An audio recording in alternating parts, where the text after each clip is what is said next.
Do you remember when this young and innocent guy told us all that he wanted to take the money out of politics a few weeks ago?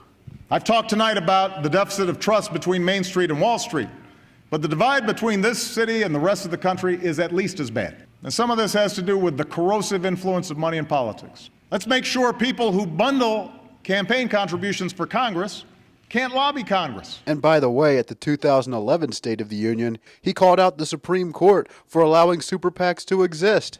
And now it seems he wanted to keep the big money in politics all along. A normal PAC, or say a presidential campaign, can accept $2,500 from an individual for the primary, $2,500 from an individual for the general, or $5,000 from a couple, primary and general. Super PAC can accept $5 million from one person. The president has denounced this as something that was perverting democracy. It may seem unusual that Mr. Obama can be opposed to big money and then turn around and endorse a super PAC. Yet ALG's Don Todd says this is a very common trick for the president. His supporters never seem to notice, that he says one thing, does another.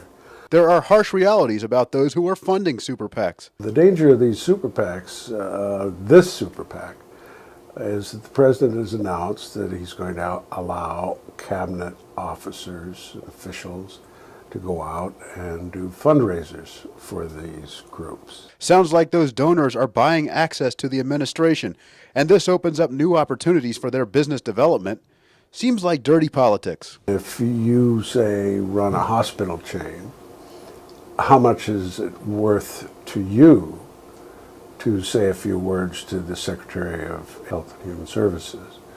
Or if you run a bank chain, what is it worth to you to talk to the Secretary of Treasury? And so America continues to get its taste of politics, Chicago style. Reporting from Washington, Frank McCaffrey.